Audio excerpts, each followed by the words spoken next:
దిలీల జీవిత చరిత్రను బుర్రకథ రూపంలో దేవరకద్ర నియోజకవర్గం చిన్నచింతకుంట మండల పరిధిలోని ఉంద్యాల గ్రామ ఎంబి హెర్మన్ సంఘం ఆవరణంలో మొదటి రోజు రాత్రి ఎన్టీఆర్ జిల్లా తిరువూరు మండలం మల్లెల గ్రామం క్రీస్తు దళం ఆధ్వర్యంలో బుర్రకథ ప్రధాన కథకులు సునీత, రాజకీయ యేసుపాదం, ఆసిం, రవి, డోలక్ భాస్కర్ ఆధ్వర్యంలో సంసోన్ దలీల జీవిత చరిత్ర తిలకించేందుకు వివిధ గ్రామాల నుంచి దళిత క్రైస్తవులు వందలాది మందిగా కదిలి వచ్చి బుర్రకథను తిలకించారు.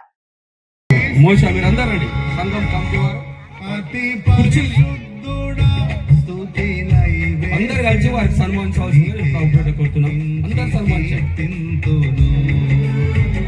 అందరు కలిసి సంఘ కమిటీ వారు అందరు కలిసి వారికి సన్మానించండి. ఫోటోది మొదటి రోజు కాబట్టి సార్ అందుకే మిమ్మల్ని సన్మానించవలసిందిగా మేము అనుకున్నాం. అందుకే మిమ్మల్ని సన్మానిస్తున్నాం. మొదటి రోజు కాబట్టి సన్మానించవలసిందిగా కోరుకున్నాం. కాబట్టి అందరూ ఇంకా కాడ ఉన్న వాళ్ళ రావాలని మనం చేస్తున్నాను.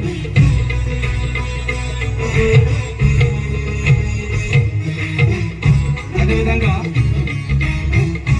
సునీత మేడం గారు ముందరకు వస్తే మీరు అట్లా ఉండండి, స్త్రీలు అట్లా రండి, తొందర రండి స్త్రీలు. సునీత మేడం గారికి వారికి మీరు కింది దిగండి, రండి స్త్రీలు రండి అమ్మా. సునీత మేడం గారు కూడా స్త్రీలు సన్మానించారు కాబట్టి స్త్రీల కమిటీ వారు వచ్చి రండి. స్త్రీల కమిటీ వారు రండి అమ్మ. ఎవరు వచ్చేవారు చాలా కప్పండి, చాలా కప్పండి అమ్మ.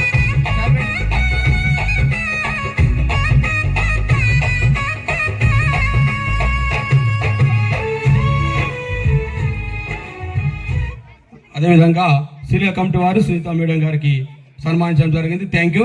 అదేవిధంగా రవి సార్ గారు కూడా మన సంఘస్థులు కమిటీ వారు ఆరోను బృందం మొత్తం లాజరు, జేమ్స్, మోష కమిటీ వారు మొత్తం కమిటీ వారి రవి సార్ గారికి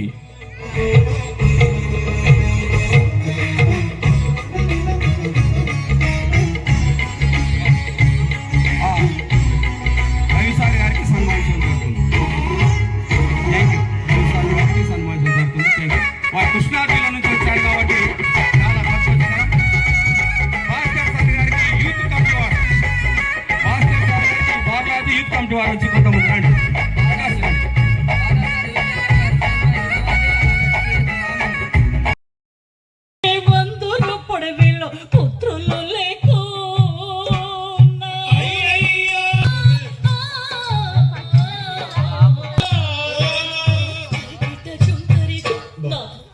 సంపద సౌఖ్యములు ఎన్నో ఉన్నవి కానీ మనసుకు శాంతి లేదు. వెళ్ళారు. 400 సంవత్సరములు పైగా జీవించారు. యోసేపు నరుగను క్రొత్త రాజు పెట్టుచున్న బాధలు పడలేక దేవుడు ఆ ఇశ్రాయేలీలందరూ కూడా ఎన్నో బాధలు పడుతూ ఉన్నారు. ఎన్ని బాధలా? ఆ ఇశ్రాయేలీల ఐగుప్తీయులు ఎటువంటి కష్టాలు పెడుతున్నారండి? మట్టి పనులు మరి, ఇటుక పనులు మరి, ఇంకా ఎన్నెన్నో.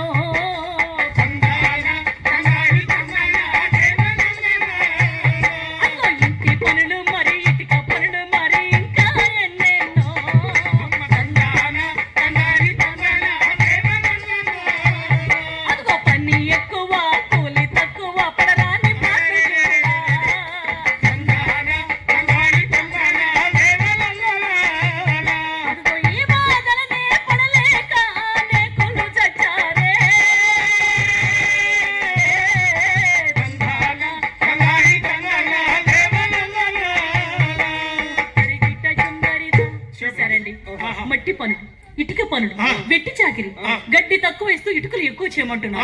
ఇలా రాత్రి అనుకుండా పగలు అనుకుండా చిన్న పెద్ద ఆడ మగారు తేడా లేకుండా అందరినీ కూడా ఏకదాటిగా పనులు చేపిస్తూ ఉన్నారు ఆ రాణువారు. ఆ కష్టాలు భరించలేక, ఆ బాధలు తట్టుకోలేక అనేక మంది ఇజ్రాయేలీలు పుట్టలోని చెదల్లా చెట్టును ఉన్న కాయల్లా రాలిపోతున్నారా?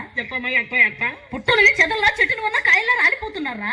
పుట్టలో చెదలేంటి, చెట్టుకుని కాయలేంటి అంటే నీకు అర్థం కాలేదా? పుట్టలోని చెదలంటే పొద్దున పూట పుడుతుంది, సాయంత్రానికి ఎండ వెలుగు రాలిపోతుంది చెదల.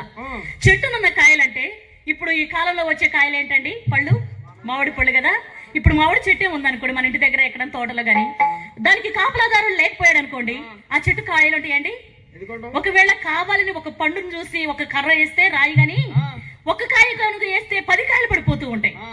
అదే విధంగా ఆ ఇజ్రాయేలీలకు కూడా ఆ కష్టాలు భరించలేక బాధలు తట్టుకోలేక అనేక మంది ఇజ్రాయేలులు అలా పుట్టులని చెదల చెట్టు ఉన్న కాయలా రాలిపోతున్నారు. అంటే ఒక్క మాటలో చెప్పాలి అంటే కాపలా లేని జీవితాలు అయిపోయింది. ఇప్పుడు అర్థమైందా నాయన? అలా కాపలా లేని జీవితాలు అయిపోయి ఇజ్రాయేల్ అందరూ కూడా ఒక్క చోట కూడుకొని, ఒరే మనకి కష్టాలు ఏమిట్రా, ఈ బాధలు ఏంట్రా, మనకి కష్టాలు ఎందుకు వచ్చాయిరా?